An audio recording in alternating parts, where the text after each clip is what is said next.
On today's episode of the John Campea Show podcast, John Carpenter is teasing that he's going to do a Thing 2. James Gunn may have found his Superman, if you believe certain reports. The Little Mermaid may be swimming into some spider-infested waters and may have some trouble with Spider-Verse this weekend. Also, our Mint Mobile hotline question, somebody's asking about how hard is it and why don't we see a lot of examples of animation directors being able to find a lot of success in live action? Or have they? Also, the live-action Moana film seems to have found its director. That and a whole bunch more. The John Campea Show starts right now.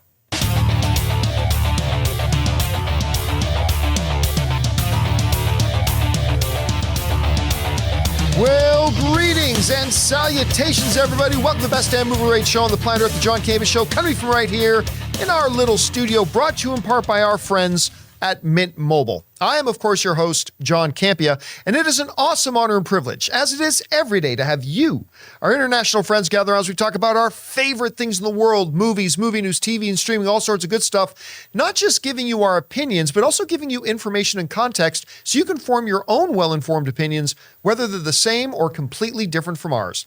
Joining me here in studio today, we got Ray Ora. Game day! It is game day. Jonathan Voico's here. Not game day for me, but I'm here. And, oh, no. And Chris Carr is here. It is game day for me as well. What time are you going to go see? Of course, today is game day for Spider-Man Into the Across the Spider-Verse. When are you going to go see it? I'm seeing it at 6:30 at a Regal.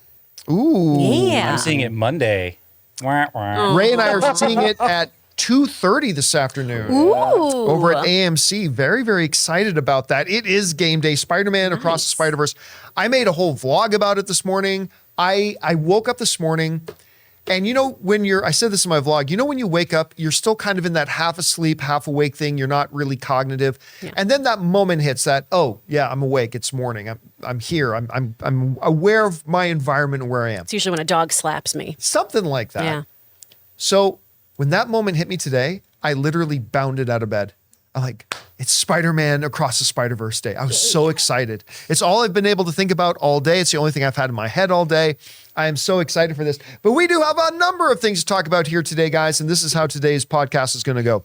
We're going to start off by talking about some of those predetermined topics. Then in the second part of the show, we're going to take questions from our YouTube channel members. We have a YouTube channel we put up videos on every day, and we have channel members over there who support us, and we ask them before every podcast recording if they have any topics or questions they'd like us to address, and we're going to get through as many of those today as we can. With that said, let's get into some stuff here, shall we? We're going to start with this one. So I think when you talk about some of the all-time classic, particularly horror genre and things like that, the conversation is not going to go long before John Carpenter's The Thing comes up, which, by the way, is also a great example of remakes that are great because John Carpenter's The Thing is a remake, as a matter of fact. But John Carpenter's remake is beloved and cherished by many. I enjoy that film a lot. Matter of fact, it had a 2011, what people thought at first, starring Mary Elizabeth Winstead, what a lot of people thought it was going to be a remake. It actually turned out it was a prequel, which kind of surprised a lot of us. You know what? That movie gets a bad rap. I don't think that movie was all that bad. I actually kind of enjoyed it a little bit. I didn't think it was great, but I thought it was pretty good. Well, John Carpenter, at the age of 75, is now saying that he believes they're going to be doing Thing 2. This comes from some folks over at CBR who wrote the following, and this is quoting John Carpenter, saying this: I've been sworn to secrecy, okay?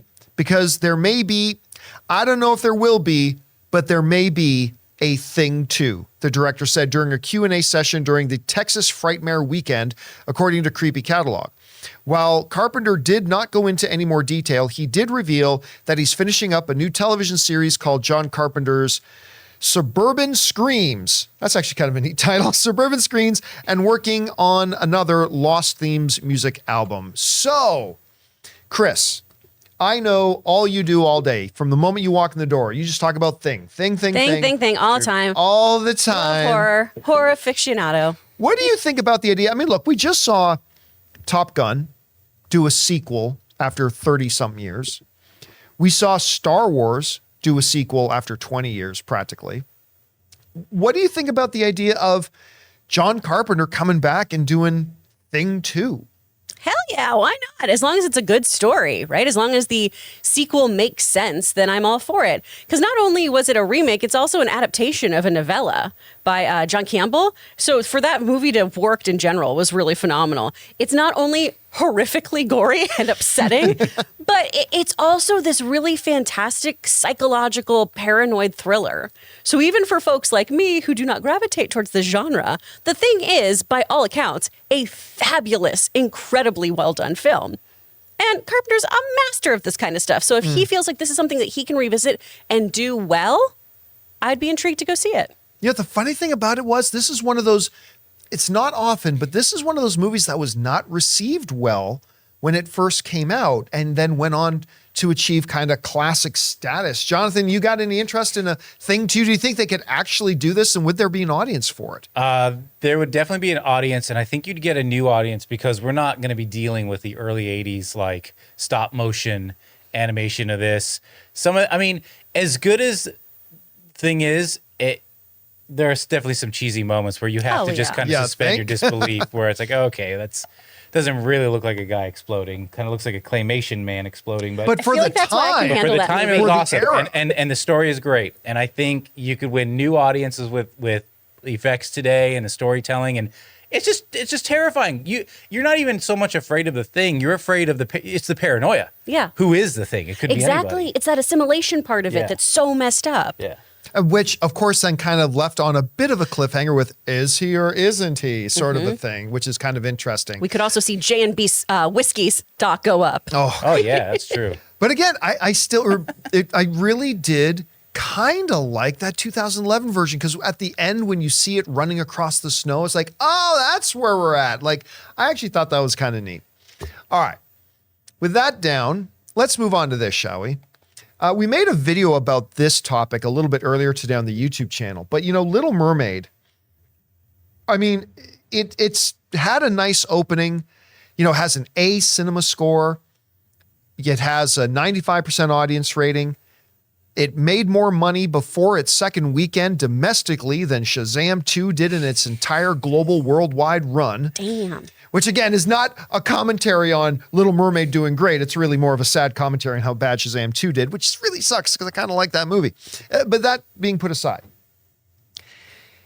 it is heading into its second weekend now. The movie's already made before its second weekend over $200 million.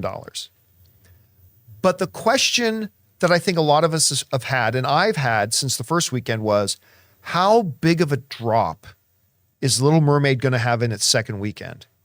And I'm going to tell you right now, I think it's going to be substantial.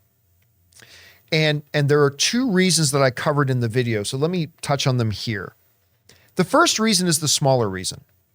While I like this movie, in a world where most Disney live action remakes are not great, this is a good one, but to me, it's not one of the best ones.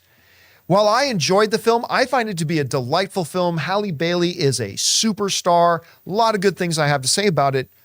But while I might go back to the theater to watch it one more time, I don't know that this is a movie like Aladdin where I go back and watch it 4 or 5 times, right? I don't know if this movie has, while a good movie, being received very well, I don't know that it has the rewatchability that some of the other Disney live action remakes have had. Jungle Book, for me, Cinderella, but there's that. But again, that's the smaller problem. The bigger problem is in the form of an individual known as Miles Morales. Spider-Man Across the Spider-Verse, which I am ludicrously excited to go see, is coming out this weekend, and it already presented 2 very large problems for Little Mermaid, and now there's a third. The first problem that Spider-Man Across the Spider-Verse presents to Little Mermaid is that it's going to be a big film. It's not going to be Avatar: The Way of Water big or anything like that, but it's going to be a big film. So that's already a bit of a problem. The bigger and more concerning problem for Little Mermaid when it comes to Miles Morales and Spider-Verse is the fact that it's going after the same family audience that Little Mermaid is. Again, we talked about this last week on the show, but I mean, if Little Mermaid was coming up against Killers of the Flower Moon in its second weekend, Killers of the Flower Moon can be a big movie, but it's a different audience. It could run into Dune 2. Dune 2 is going to be a big movie, but it's going to be a different audience. Some crossover, obviously, but a little bit of a different audience. Or Oppenheimer, or some of the other big movies that are coming out. But Spider-Verse is going after families. The same families that Little Mermaid is going after. And now this is the new shiny. This is the new thing, the new bauble. And I think a lot of people are going to be there. And now there's a third problem that Little Mermaid's going to have with Spider-Verse. The critics are speaking. And some of the critics are saying this is their favorite movie of all time. Yeah. And as beloved as the first one is, almost all of them are saying this is better than the first one. So it's already got a problem because Spider-Verse is a big movie. It's got an even bigger problem because Spider-Verse is going after the same audience they are. And now it's running into another problem that the critics are speaking. They're saying, yeah, this could be Best Picture of the Year. Or at least a couple of them are saying that. Now, I can't say that. I haven't seen it myself yet. So, Chris, normally we're talking about a good normal second weekend drop is between 50 and 60%. Any less than 50, pop bottles, you're celebrating. Any more than 60, and you're getting concerned. I'm pegging Little Mermaid with all the things that we just covered, probably in 65% or more drop. I don't know that it'll get the Ant-Man and the Wasp Quantumania 70% drop, but I wouldn't bet against it. So this is a very, very big problem, I think, for Little Mermaid, a movie I enjoy and I like. But I don't know, Chris, you're looking at this weekend. What do you think are the biggest hurdles and obstacles that The Little Mermaid is facing going into its second weekend? It definitely is Spider-Verse. It absolutely is. That being said, though, I don't think we're going to see anything over 60 in the drop-off personally. Ooh, you'll think they'll keep it under 60? I think they'll be okay. Because, again, what we also keep hearing about this movie, even though it is it's a masterpiece. Each frame is a work of art, is one actual a lot of people have said thing. that, yeah. A lot of people are also talking about how this is a very dark, emotionally charged film. And some of your younger audience, maybe parents are going to hold off on that. We talked about this before. Same way that people were about asking us about Guardians. Hey, do I take my 8-year-old to see this? Maybe warn them. Maybe have a big talk with them beforehand. Decide for yourself if you want to bring your kid to this or go check it out yourself first.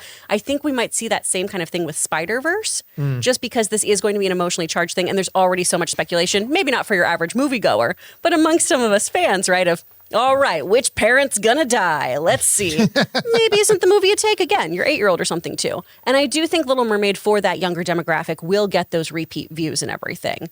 Once again, living near a Regal, I see all the kids wearing their little cosplay going to the movie theater, and it's the cutest thing I've ever seen in my life. Seeing all these little girls dressed up as mermaids, it's so, so precious. I love it so much. And I also think too, we do have a little bit of a different audience here. Yes, you have the millennials and everyone else who want the nostalgia of going to see the Little Mermaid. But I think Spider-Verse also does attract a different audience than Little Mermaid.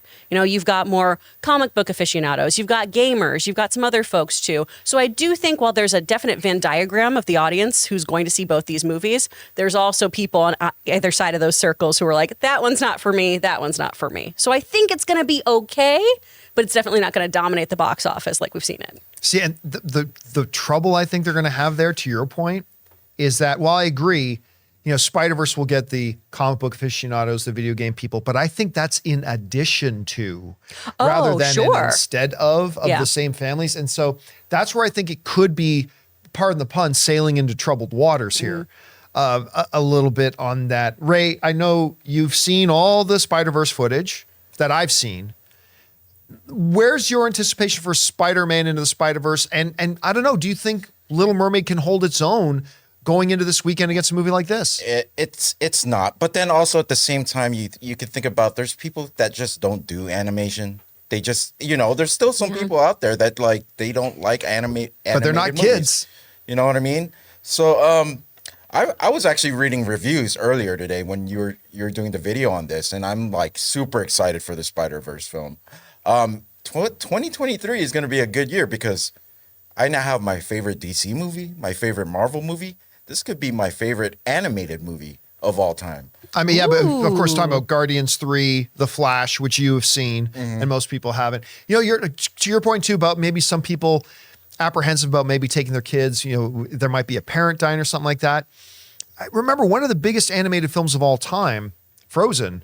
It started with parents dying. Now, granted, it wasn't graphically. It's an off-screen death. It is an off-screen death, but I mean, I think a lot of Disney films either have parents who have died Oh, yeah. but we don't watch them.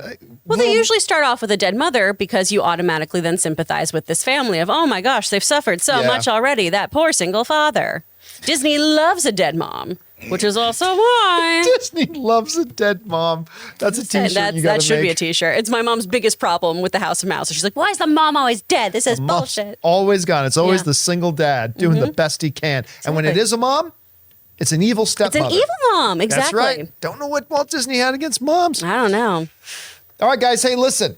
We'll have a better idea about what we can expect after we see Spider-Man Across the Spider-Verse today. Because again, I haven't seen, none of us in the room have seen it yet. So we're going to see that today. So we'll have some, I'm sure, more thoughts about that moving forward. And listen, guys, we got more stuff that we're going to cover here. But before we do, we're going to take just a minute here and thank one of the sponsors of today's episode of the John Campea Show podcast, our friends at ExpressVPN. Guys, we want to take a second to thank a sponsor of this video, ExpressVPN. Guys, it is 2023, and online privacy and security has never been more important. You see, every device, phones, computers, tablets, has a unique IP address, which is like an internet phone number and reveals personal information about you. It's super simple for somebody online who knows what they're doing to find your IP address. If you've ever clicked on a sketchy link or opened an email from somebody you don't know, your IP address could become exposed. Now that's where ExpressVPN has your back. ExpressVPN is an app that hides your real IP address and replaces it with a dummy one, keeping you safe and private. And you don't have to be some kind of techie to use a VPN. Guys, it is so easy to use. Just download the ExpressVPN app on your phone or computer, tap one button to turn it on, and you're protected. And if you like your streaming entertainment, here's the coolest part. They let you choose what country you want your IP address to look like it's coming from. This is incredibly useful because services like Netflix and Disney Plus give you different shows depending on what country you're in. So secure your family's online activity and unlock tons of new shows by visiting expressvpn.com/Campea. Use my link and you can get 3 extra months free. That's expressvpn.com/Campea. Go to expressvpn.com/Campea to learn more. And thank you to our friends at ExpressVPN for sponsoring this episode of the John Campea Show. All right. That down, guys. Let's get on to this. You know, who's the next James Bond? Who's the next Batman? Who's going to be Mr. Fantastic? But the big question right now around Hollywood is who's the next Superman? Because James Gunn is launching his new chapter of DC on the big screen with Superman Legacy coming out in 2025. And they're supposed to be going into production in literally single-digit months from now. So who is going to be the new Superman? Now, I'm going to say a very unpopular thing that I've said for a while now. I believe it's already been cast. I believe not many people know it. I think James Gunn is playing it incredibly close to the vest, but I believe he's already got his new Superman. Who that is, I don't know. I honestly have no clue at this point. There have been a lot of, who was the one kid? Corn Sweet? Yes. Yeah, What was from he- Hollywood. From what? The Netflix series Hollywood. Oh, right. The yeah. guy, that's right. Actually, He's you know what? wonderful. He was not bad in that. He was great in that, and I think he'd be an excellent choice. So there's been a number of people talking about that. We did our own kind of top 10 list about who could be potential Supermen and all that kind of stuff. But reports are still swirling around about who it could be. Maybe they're still casting it anyway. Well, there's a report in Variety, which is not Gus's gas station movie reviews.fart. This is a serious outlet, Variety. And they are speculating that that James Gunn is looking at an actor by the name of Pearson Fode. I want to say Fode. It's I think F-O-D-E, it but is it's one of Fode. those E's with a I think little so, but accent. Maybe it's the- Fode. Fode. Fode? Like Sade? Yeah, maybe. All right, Fode. Pearson Fode. That's what we're going to go with. Yeah. Until somebody corrects us. We're going to go with Bade Fode. Okay. Is what we're going to go. And Bode. that's a good-looking kid. Yeah. I've never heard of this dude before in my life. Apparently, he was in 2 episodes of Dynasty. I think he did Bold and Beautiful as well, or one of Was those other that soaps. the soap Yeah. opera he did? Bold Yeah. and Beautiful. But he did 2 episodes of. The reason I was interested in the Dynasty thing is because our own Aaron Cummings had done Dynasty, so I wonder if she shared. Not a lot of experience here. He had a smaller role in The Man from Toronto. Was in 2 episodes of Animal Kingdom, 1 episode of Leverage Redemption, and 1 episode of Supergirl. So there's a little bit of superhero cred in there, I suppose. So why is Variety talking that this guy is in the running to be Superman? Well, it's actually kind of flimsy what he's saying. Anyway, this is what the Variety article says. Back in April, James Gunn told me, this is the Variety reporter writing, James Gunn told me what he was looking for in the new Man of Steel for Superman Legacy. The next Superman has to be somebody who has all the humanity that Superman has, but he's also an alien, he said. It's got to be somebody who has the kindness and the compassion that Superman has, and be somebody you want to give a hug, he added. We have some really great choices, which I'm excited about. Now, this is where he gets into why he's naming him. Could former Bold and the Beautiful star Pearson Faudet be on Gunn's list? I hear that the 31-year-old actor could be in the running for the coveted role. Sources tell me that Faudet sent in a self-tape, which included a montage of footage showing his very Clark Kent-like childhood on a farm in the small town of Moses Lake, Washington. I'm told Gunn liked what he saw. All right. Let's get into this for a second. Somebody's going to be Superman, right? Somebody's going to be Superman. And I'll tell you what, when I saw this kid's picture, which I don't know, Ray, if you used the picture of this kid in the thumbnail that we used. When I saw this kid's picture, I instantly thought, number one, that's a good looking kid. Number two, I thought, I could look at that guy and see Superman. Yep. He's got to go look for it, although look is hardly the most important thing. Dye his hair black. He's got that maybe square chin. But it doesn't even need black hair.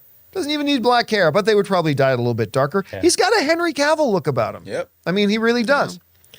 So let's just call him Henry Cavill. So so just get Henry Cavill back, for heaven's sake. But here's the thing. Really?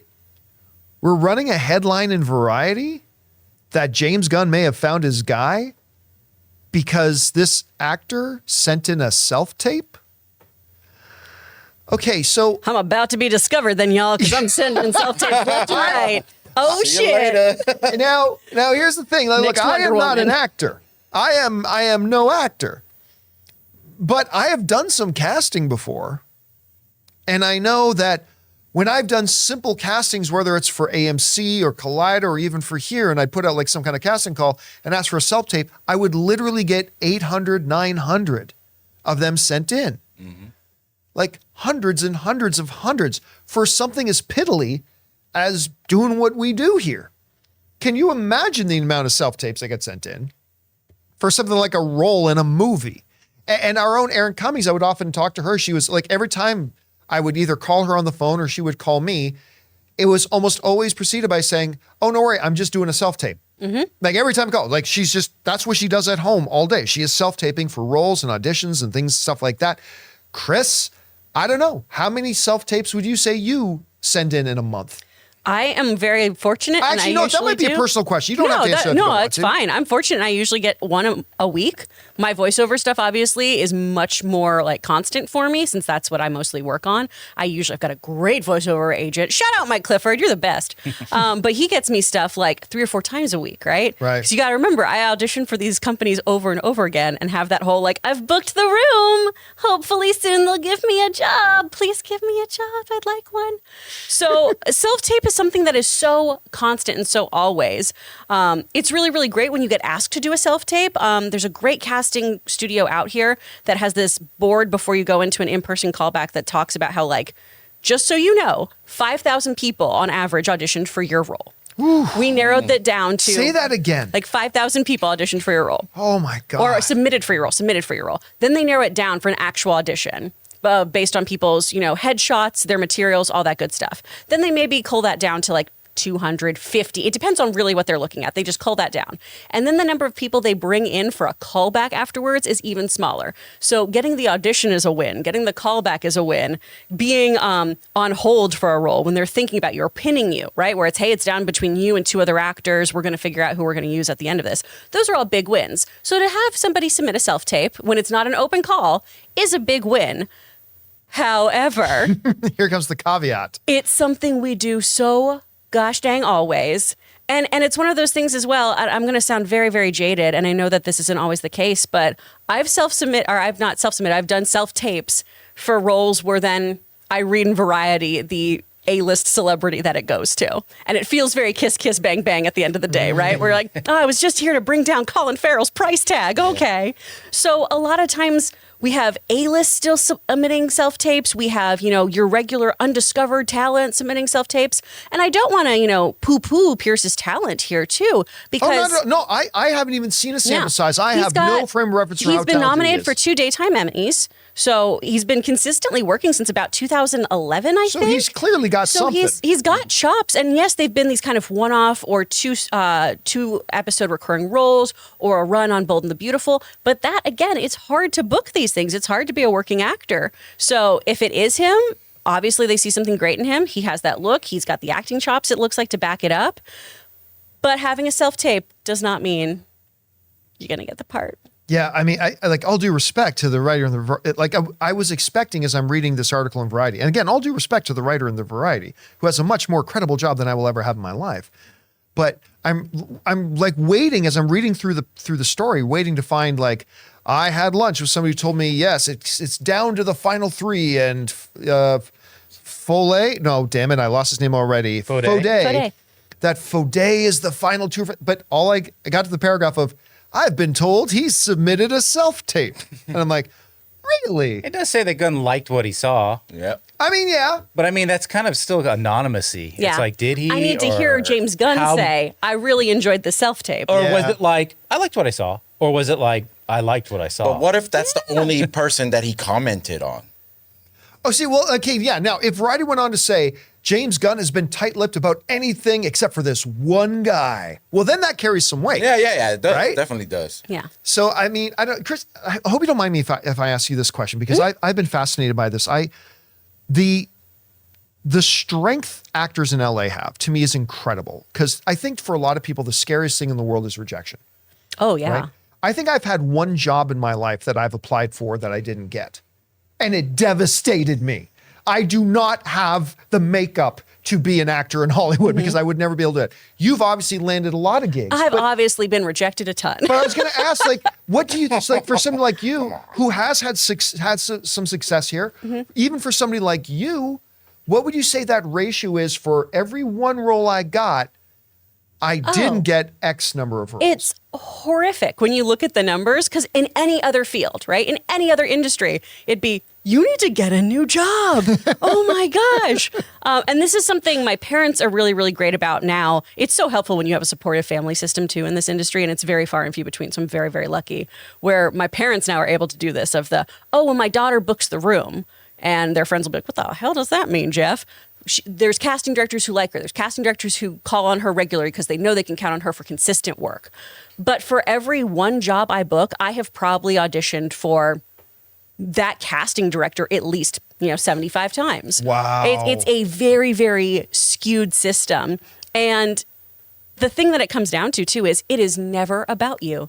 So you can't take any of it personally, because Right. the things that it comes down to are, I wasn't tall enough, or this other person had this other attitude, or there were so many other things that made this other person this role their own, right? That has nothing to do with me, that I can't change about myself, because that's not for me. That role's for them now. Good for them. Have a great time with it. But that's also why you in Don't the ever look at comments, me again. yeah, that's why you in the comments can upset me that much, because I do this every day. But I mean, because you say Can't be something that, hurt. like wise words about you can't take it personally, but isn't it difficult? Oh, absolutely. Not to It's so take much it easier personal? said than done. And there's certain times too where you'll send in an amazing tape and you're like, oh, I feel really good about it. And then you get that call back and you're like, I know they really like me. This is really, really great. And then either your agent calls you or you read in one of the Trades if somebody else got it. Oh, yeah. I'm not going to be in that Jane Lynch project. Okay. That makes sense. I'm not going to play her daughter. Okay. See, for me, like this, because this is how bad I would be at trying to live that life. This is how bad. I'm playing a new video game. The moment I get to the first boss and I don't beat them on the first try, No. it's like done. I put the controller down and I never open up the game again. We It's also like- have like a 3-day rule in our house too, because I live with another actor, obviously. And Logan has been up for really big things, where he was up for the Flash TV show. He's read for Umbrella Academy, and Umbrella Academy devastated him that he didn't get that, because he loves Gerard Way so much. But he reframed it as, I can't believe that one of my heroes got to see me do what I love doing. That's amazing. But we have a 3-day thing where you get to be upset and you get to kind of be annoyed and, maybe watch a bunch of that other actor's work and be like, are they better than me? And have your partner go, no, of course not. They're different. But then after 3 days, you got to get over it and do it again. All right. Well, guys, there you go. Apparently, there's a story going around, and obviously because it's Variety writing it, so a lot of people picking it up. But I'm looking at it, and again, casting no shade at Mark Melkin, who wrote the article. Like, not at all. I'm just saying, upon reading Mark's article, I just don't see much there to talk about. I don't know. Maybe we're going to find out in 2 weeks, or maybe Comic-Con's going to come around and, ladies and gentlemen, introducing your new Superman, Pearson Faudet, coming on stage. I don't know. We'll find out. All right. Hey, guys, with that down, let's go on to this, shall we?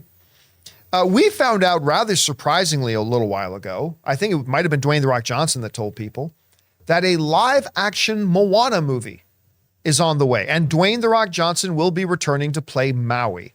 Now, besides the fact that he did the voice of Maui in the movie, I mean, are there many other people who could play Maui other than Dwayne Johnson? I'm just not sure there's a lot of other people who could. So he's returning. The fabulous actress who played Moana in the original film will not be returning. But she's producing. But she is on as a producer on the film. And now apparently we have a director. They've got a director of Moana, and it's probably a name maybe you haven't heard, but it's Thomas Kail, Kail. Now, in the world of on-screen entertainment, Thomas has directed a TV movie of Grease Live. He directed 2 episodes of the Jack and Triumph the Insult Comic Dog Show, and he directed 3 episodes of 2 Broke Girls. But what his big feather in his cap is, he is the director of the cultural phenom powerhouse event known as Hamilton. Winning a lot of awards. I don't know that there's ever been a musical, not Cats, not My Beloved Les Mis. I don't know if there's ever been a musical that's had as much pop cultural influence as Hamilton has had. Now, of course, in the original Moana, a little guy by the name of Lin-Manuel Miranda did some of the music in that film. And of course, Thomas has worked with Lin-Manuel Miranda with Hamilton, obviously. So it looks like we've got ourselves a director for this thing. Now, again, it's hard to say how well this is going to translate, because I'm not really exposed to much of, like, directing a live group of people on a stage is one incredibly difficult thing.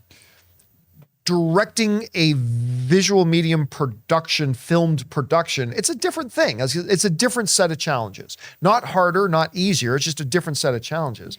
Chris, you heard about this. Are you surprised by the pick? Do you think this is a good one to go with? What do you think?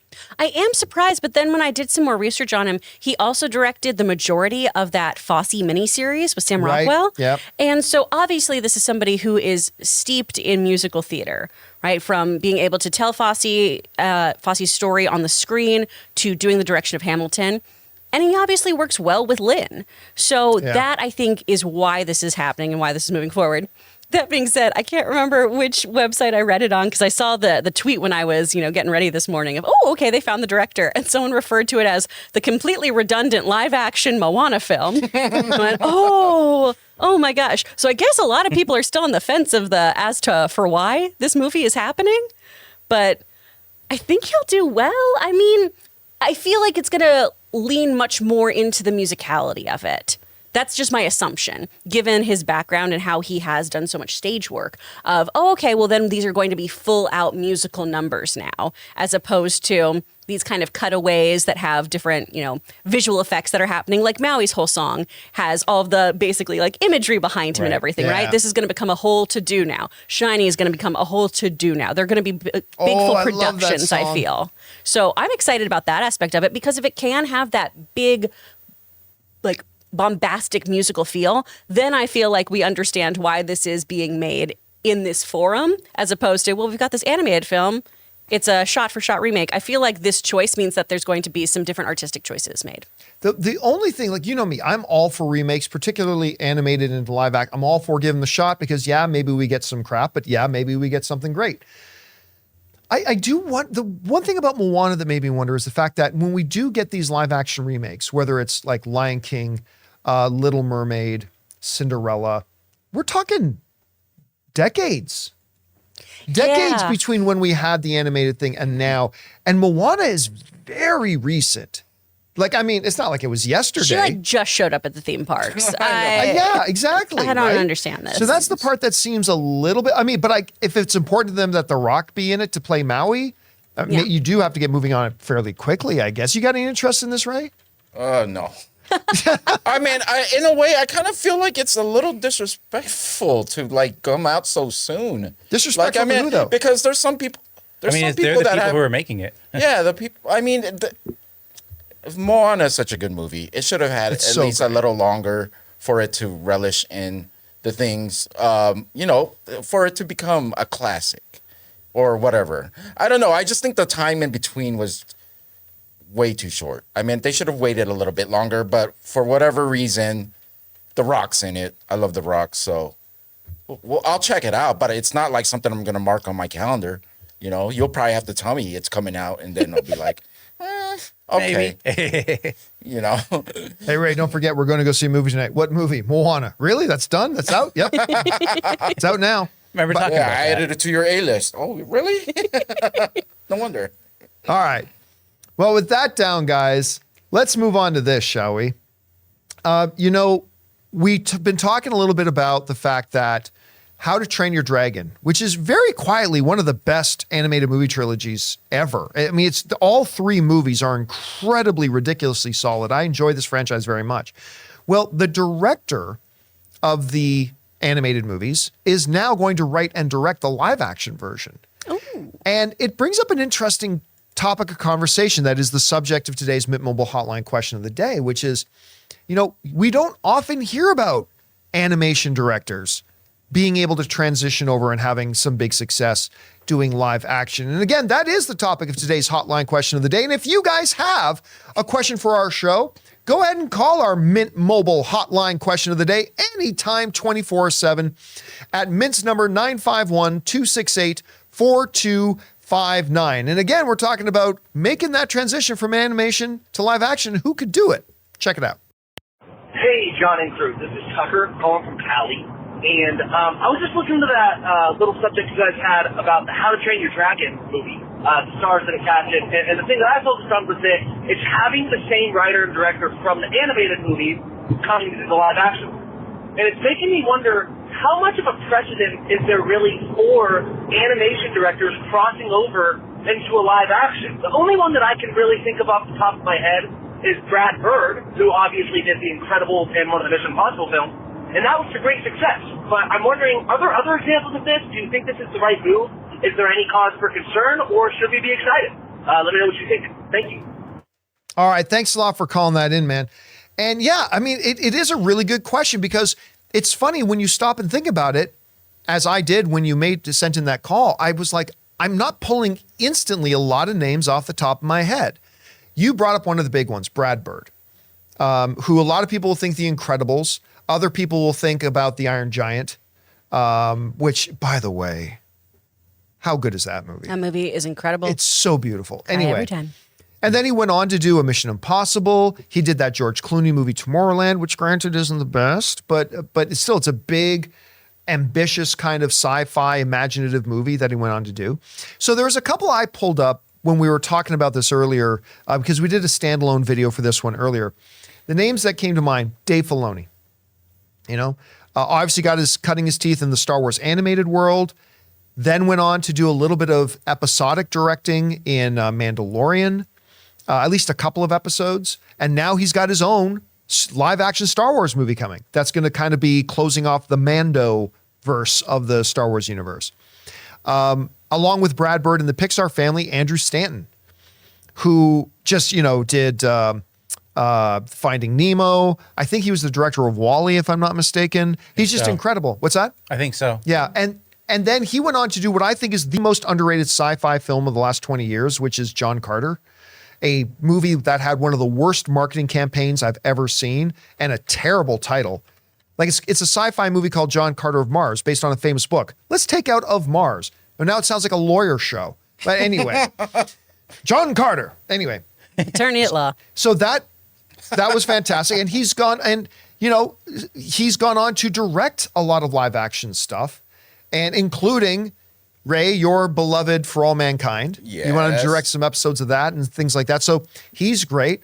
Thought about Tim Burton, Oh, that's what I was going to say. who got his start cutting his teeth with animation. That's Worked where for Disney Animation. Couldn't get the Disney, eyes right. that's right. He worked on Fox and the Hound, and he worked on The Black Cauldron, which is a highly underrated I love Disney Black film. Cauldron. It's so good. It's the only PG cartoon from Disney, not instead of G. It's amazing. Yeah, and also obviously his shorts like Vincent and stuff like Yeah. that. Frank and Weenie. So he and John Lasseter have that in common. That's where they both cut their teeth. Did you already mention Travis Knight? No, I mean, I was going to go over. You mentioned that one later. Travis Knight, of course, who kind of became a bit of a household name with movie fans when he did his incredible film Kubo and the Two Strings.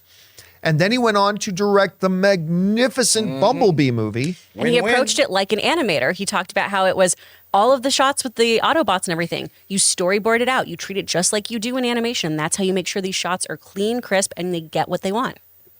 Who are some others? Well, that's the only Was one I that can all think the of. ones that we... Lord and Miller. Yeah, oh, Lord that's the other Miller. one we mentioned. Yeah. And they had their lovely op-ed too after the Oscars of talking about, you know, in animation school, we're told from the get-go, hey, if you direct these animated films right, maybe one day you'll get to do a feature film, talking about how already from your educational standpoint, you're being taught this is a lesser art form. That animation is less than. Which is wild because then you see some of these great directors go switch over to animation. You've got Steven Spielberg, who has gone and done the Tintin films. You have Guillermo del Toro, who has now gone into that. Gore Verbinski has done some of it. Yeah. George Miller did Happy Feet and both Mad Max. Wait, like isn't that that doesn't crazy? make any sense. By the way, Happy Feet. really good. Adorable. Yeah. Second one. Yeah, the first one. Yeah, talking about the first one. I'm trying to figure out if Travis Knight, that was his first movie was Kubo? I honestly- Paranorman. No, I think. he did like Box Trolls, Paranorman. But his first live action Wait, was Travis Knight did Box Trolls? Yeah. Yes. Oh, I didn't even realize Yeah. that. Paranorman. Paranorman's so cute. But his first live action was Bumblebee? I Yeah. honestly don't know I off the think top it of my head. was. I'm not positive. But it's certainly like he got his name in animation, then went on to do, something else. I think part of the thing is too, I mean, there's no denying that if you're a really good animation director, you're not going to make as much money as a really good live action director. And that's not fair, but that's probably why some people think, hey, you might be able to work your way One day you'll get to up. go to the big leads, fella. It's the same. I mean, it's the same thing with acting. But here's the question, though. I remember, and I mentioned this in the video earlier today, the question used to be, it's not so much today. Today, it's much, much easier and it's much more common that a television star can transition to becoming a movie star. It happens a lot more regularly now. But back in the day, it was very rare. Like very rare. Like you talking about people who started off as television stars that then were able to successfully transition to become bona fide movie stars. You're talking Michael J. Fox, Clooney. George Clooney got his start on ER, then became the Cloon after that. I mean, it's a small, small list, and many who try. I mean, you look at like Friends, right? Biggest, most popular show in the world for years and years and years and years, and really only one of them has been able to transition to what you'd call quite a successful movie career, and that was Jennifer Aniston. And even then, how successful was it really? But I mean, it was like that time. I wanted to ask you, Chris, about this. It's like, a storyteller is a storyteller, regardless of whether you're using whatever medium you use, whether you're using animation as a medium, whether you're using live action as a medium, a storyteller is a storyteller. So why has it been either difficult or why is it as rare as it is that we hear about, like, I feel like we hear about more directors starting off with short movies on YouTube that then get a big break than we are about animation directors becoming that. What do you think that hurdle is? What's that roadblock? I honestly think it goes back to what Ray said earlier, is that some people just go, animation's not for me. Yeah. There's this notion of animation is a genre for children. And it's not. It's a medium. So I think there's this preconceived notion of anything that's animated is going to be something that is geared towards a young audience, that is lesser storytelling, that's childish, something of that nature, when that is absolutely not the case. Yes, there is a standard we think of with a lot of animated things, particularly from things like Disney, right? When you have a Disney animated musical film, there's an expectation of that G rating and everything. Yeah. But we've seen a lot of animated projects that are wild, that are violent, that tell beautiful stories, and they still can have that G rating and still tell these beautiful stories. But we also have things like, Love, Death, and Robots that really explores animation to its full extent, and you go, wow, these can tell wildly different stories about either what happens with sentient yogurt to what happens with when you're in a time loop. We really, really take for granted that this is a medium to work with. And I think that's the biggest hurdle. And I think people in the industry have to get over that first before you can get your audiences to. Because right now, we have people in this industry who don't view animation as the same thing. They don't view video games, right, as an art form. There's television and cinema, and even those things have their own hurdles. Oh, well, this person does comedy, and drama obviously showcases better storytelling and better stories and better acting. No, it doesn't. They're all just kind of different flavors of things, right? So if we get everybody on track with that, and if we get the people in this industry first to start treating animated properties like the great stories they can be, then I think we'll see these directors shift more easily. All right, guys. Well, listen, with that down, we are now going to move over and start taking questions from our YouTube channel members that they have been sending in here. But before we get to those, we're going to take another moment here and thank a couple of more sponsors of today's episode of the John Campea Show podcast, our friends at Rocket Money and my mobile service provider, Mint Mobile. Guys, we want to thank a sponsor of this video, Rocket Money. The average person has around 12 paid subscriptions. Think about that. If you think you're only subscribed to a handful of services, you might want to double check. With Rocket Money, you can quickly identify and cancel all of your unwanted subscriptions. Rocket Money, formerly known as Truebill, is a personal finance app that finds and cancels your unwanted subscriptions, monitor your spending, and helps you lower your bills all in one place. Rocket Money will quickly and easily identify your subscriptions for you so you can stop paying for the ones you don't want and don't even use. Simply find the subscription you don't want and press cancel, and Rocket Money will cancel it for you. No more long hold times with customer service or tedious emailing back and forth. Rocket Money makes canceling subscriptions as easy as the click of a button. My wife Ann and I moved out of Burbank 2 years ago, and one of the first things I discovered when I loaded up Rocket Money was that I was still paying for a gym membership I haven't even been to in Burbank in 2 years. So stop throwing away your money. Cancel unwanted subscriptions and manage your expenses the easy way by going to rocketmoney.com/Campea. That's rocketmoney.com/Campea. rocketmoney.com/Campea. We want to thank a sponsor of this video, Mint Mobile. From the gas pump to the grocery store, your utility bills and favorite streaming services, inflation is everywhere. Seriously, make it stop. Thankfully, there's one company out there that's giving you a much needed break. It's Mint Mobile. As the first company to sell premium wireless service online only, Mint Mobile lets you order from home and save a ton with phone plans starting at just $15 a month. You guys know that ever since I switched to Mint Mobile, I've been saving almost 70% a month over my old phone plan. For people looking for extra savings this year, Mint Mobile offers premium wireless for just $15 a month. By going online only and eliminating the traditional cost of retail, Mint Mobile passes the significant savings on to you. All of their plans come with unlimited talk and text plus high-speed data delivered on the nation's largest 5G network. Use your own phone with any Mint Mobile plan and keep your same phone number along with all your existing contacts. Switch to Mint Mobile and get premium wireless service starting at just $15 a month. To get your new wireless plan for just $15 a month and get the plan shipped to your door for free, go to mintmobile.com/Campea. That's mintmobile.com/Campea. Cut your wireless bill to $15 a month at mintmobile.com/Campea. And thank you to our friends at Rocket Money and Mint Mobile for sponsoring this episode of the John Campea Show. All right, guys. With that down, let's get over to the questions that you guys have been sending in. So, Chris, what do we got? All right, from CJ Rebirth, Spider-Verse Game Day. Woo! Chris, being a voice actor, I want to know your thoughts on the voice acting work done by a few celebs on the first Spider-Verse movie, like Haley Schmeek and Liev Schreiber. Oh, I think they all did wonderful, wonderful work, particularly Haley Steinfeld. I think she really is great. She's also on Arcane, and she does amazing work on that. They're mediums, right? And certain people can do these different mediums really, really, really well, and Haley is definitely one of them. She knocks it out of the park. All right, what's next? From Nicholas, Oppenheimer is rated R for some sexuality, nudity, and language. How much does this affect its box office? It's been confirmed by a new video on Oppenheimer's Twitter page. You know, an R rating does affect, I mean, that's just statistics. R ratings does affect box office. However, I don't know that it'll have much of an impact on Oppenheimer because just from the trailer, I don't know this is a movie a lot of families were going to be going to anyway. I don't know a lot of parents taking the kiddos to go see Oppenheimer just on the basis of the trailer alone. Teach them young. You gotta know your history, kids. And Come on. your nihilism. You need to get them going. No, so in all seriousness, whereas an R rating obviously does have an impact on almost most films, but in this case, I don't know it's going to have much of an impact at all. All right, what's next? From ya boy, $12.99. Yeah, boy. Oh, That's Caitlin. your boy. Okay.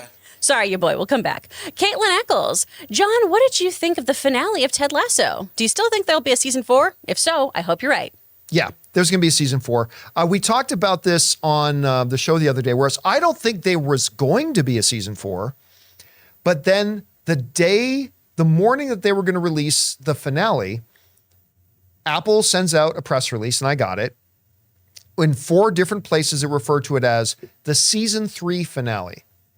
In almost all press releases about shows having their series finale, it says series finale. Mm-hmm. And then last night when I loaded up Ted Lasso on Apple TV Plus, and it comes up and shows you a little description, says in the season 3 finale, doesn't say series finale, doesn't say anything like that. So yeah, I believe that they probably shot that final episode believing it was going to be the finale. That's it, the series finale. I have a feeling, though, that somewhere between when they shot that and when it aired, which is probably a good 3 or 4 months, I think some kind of deal or plan got made where they're going to bring it back. Now, whether Sudeikis is in it or whether they bring the cast over to America or they come up with some plot device that brings Ted back with the family or anything like that. Don't know. But yeah, I believe there's going to be a season 4. I don't know that as a fact. I'm just saying I believe there's going to be a season 4. This isn't a spoiler, but when we talked about this last time about, hey, we don't know if this is actually the end, the finale did something that made me go, oh, yeah, they're just going to rename the show. Yeah, could be. So I feel like that's what's going to happen. All right, what's next? From, where's your boy? We got to go. Sorry. Familia. Is it possible for Sony to make a live-action Miles Morales that crosses over with the MCU after what we got in Spider-Man Across the Spider-Verse? Yes, we were talking about that the other day about how I do not believe Sony can make a live-action Miles Morales despite the headlines that we saw the other day. While Marvel is making movies called Spider-Man that are live-action at the same time. But as we said in that clip we did yesterday, what is a possibility is that they introduce Miles Morales to be in the MCU with Tom Holland's Peter Parker. Whether they're actually going to do that, I'm not saying they are. I'm just saying that is probably, if you're going to do a live action Miles Morales in any time in the immediate future, that's probably the only road you can do it. Probably, unless they've got something up their sleeve. All right, what's next? From David Conlon, I'd like to know what your thoughts are on seeing Futurama return after 10 years. I basically grew up watching the old run, and I'm very excited to see what they do here, even though the show is really outdated. Yeah, I'd be lying if I said I was excited. Futurama, for me, was a show that was really hit and miss. And it was more miss than hit for me. Like, when it hit, it was gut-bustingly funny. Everything about Zap Brannigan is just one of the best things ever. I sent wave after wave of my own men's until the killbots hit their predetermined kill limit.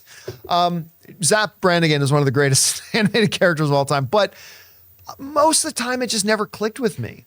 And so, yeah, I listen, and I'm super happy for those who are excited about it coming back. That is awesome. I'm so thrilled for people who are fans of it.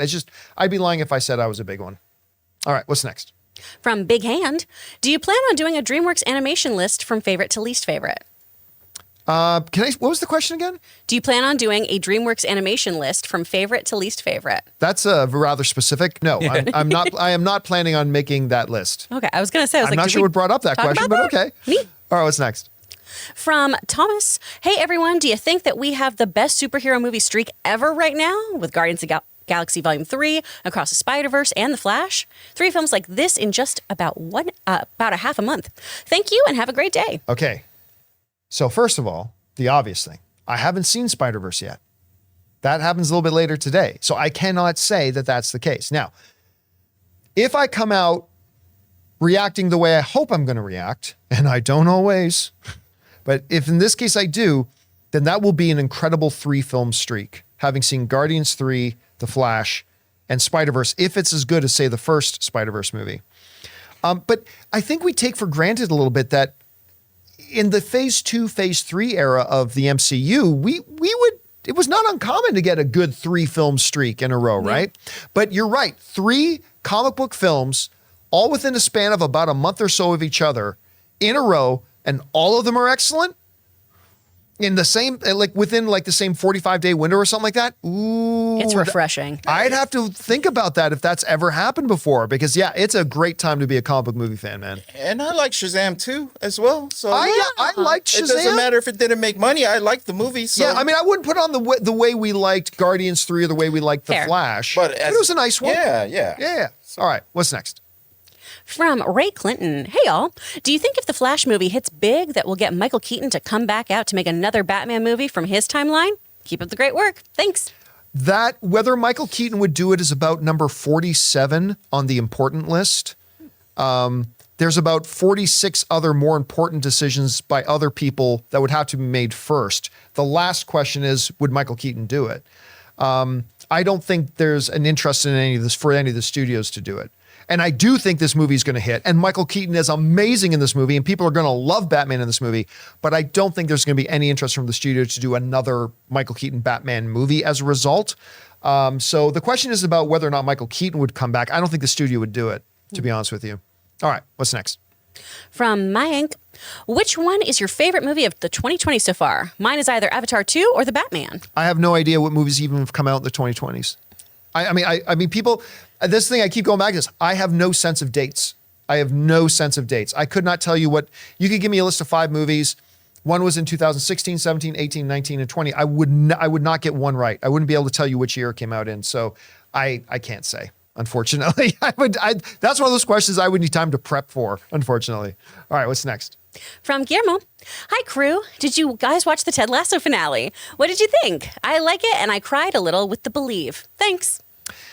I'll tell you what, I watched the finale and I really enjoyed it. I really enjoyed season 3. Now, it was either IndieWire or Variety that wrote an article that basically said Ted Lasso season 3 was insufferable. And I read through the article and I agreed with everything they said. Like all the points they brought up, like was they gave one criticism that, you know, in the first couple of seasons, it's about Ted. You have the wonderful supporting cast. But for some reason in this season, every single cast member had to have their own distinct important storyline. All of them did. And I'm like, yeah, that made it rather convoluted. I mean, at least kind of watered down. And then they were talking about some of the ridiculous coincidences, things that the storyline spent time on that didn't need to have time spent on. And then some of the outrageously, wildly convenient things that happened in the finale that I'm like, okay, yeah, that's true. Yep. Big musical number probably didn't need to be there in the finale. Oh, it's but cute, it made though. me smile. Yeah. But so it's one of those situations where I agreed with almost every criticism they made about it. And this is the beautiful thing about art. I agreed, but I still enjoyed it. Even though I acknowledge all the things they pointed out, I think they're absolutely right. And I could totally see why some people would watch Ted Lasso season 3 and say, that was a bad season. I get it. And I wouldn't argue it. But I did enjoy it. And I like the finale. Yeah. All right. We got time for like 2 more. What's next? From Peter Porker, the spectacular Spider-Ham. Do you think Spider-Verse has a chance to do what the Super Mario Brothers movie is doing in terms of box office success? No, I don't see Spider-Verse being $1 billion film, regardless of how unbelievably great it is. Look, the first movie only made like $370-something million. I mean, that's not a bad number. It's not a bad number, but it's not the property that Mario Brothers is. You know, Mario Brothers has literally 4 generations of people who've been dying and waiting for this, where as Spider-Man, we've had a lot of Spider-Man, a lot of it. And I love every bit of it, but we've had a lot of Spider-Man. Whether it's Andrew Garfield or Tobey Maguire or PlayStation Spider-Man or Miles Morales or Tom Holland, we got a lot of Spider-Man. And while I hope this movie is ridiculously successful, I can't believe how ludicrously excited I am to go see it tonight. I just don't see it making $1 billion, but God, I hope I'm wrong. But no, I don't see it having the same impact that Mario Brothers did. It'll be better than Mario Brothers. It's going to be so much better than Mario But Brothers. I don't think it's going to have nearly the financial success. All right, last question of the day. All right. From Joey. Hey, crew. Has the stress of the daily routine running the show decreased any since making the switch over to a podcast? Thanks for the hard work you guys do. Yes. Yes, it has. It's night and day. It's a totally different thing. I actually have regular work hours now. I'm not up at 5:30 working. I still spend some time in my evenings going into my backyard and just, getting a few thoughts together, pulling a couple little things together, just sitting out. I'll light up a fire in the backyard and sit down there, and I like to listen to the city down below and relax. And I'll do a little bit of that, but it's not like the 2 hours I'd have to spend out there every night frantically trying to get ready before trying to go to bed and getting at least 4 hours of sleep before getting up super early to get everything ready to ship off to Ray by 7:30 in the morning. It's like, you know what? No. Now we roll in here I roll in at about 9. The guys roll in about 9:30. Ray's here early sometimes before I get here. We roll in, we start working, we wrap up around 4:30, and we're done working. It's been infinitely more enjoyable. And the fact that so many of you have made the migration over to the podcast has meant that it's been well worth it. It's been really, really well worth it. So thank you for the question. I appreciate that. And guys, we would go longer, but I got to get ready to go see Spider-Man Across the Spider-Verse, as I'm sure many of you guys are getting ready to do the same today as well. So that'll do it for today's installment of the John Campea Show podcast. Thank you so much for being here and making this show part of your day. Big special thank you to our channel members. Number one, for being channel members. Thank you so much for supporting us that way. But number two, you sent in questions that gave us great fun things to talk about, and we really appreciate that very much. Guys, don't forget, if you're watching or listening to this on the podcast, on the YouTube channel, we do have a podcast. That's the best experience with the John Campea Show podcast. Go find us on Apple Podcasts, Spotify, or any of your favorite podcasting apps of choice. If you are listening to this in the podcast feed, we put up some daily videos every day on our YouTube channel. Go and check us out there as well. And don't forget, I'm going to be putting out my out-of-theater reaction to Spider-Man Across the Spider-Verse a little bit later tonight. Keep your guys' eyes open on the channel for that. And of course, we will be back again tomorrow. So, for Ray Ora, Jonathan Voico, Goodbye. Chris Carr, Bye. My name's John Campea, and until next time, my friends, bye-bye.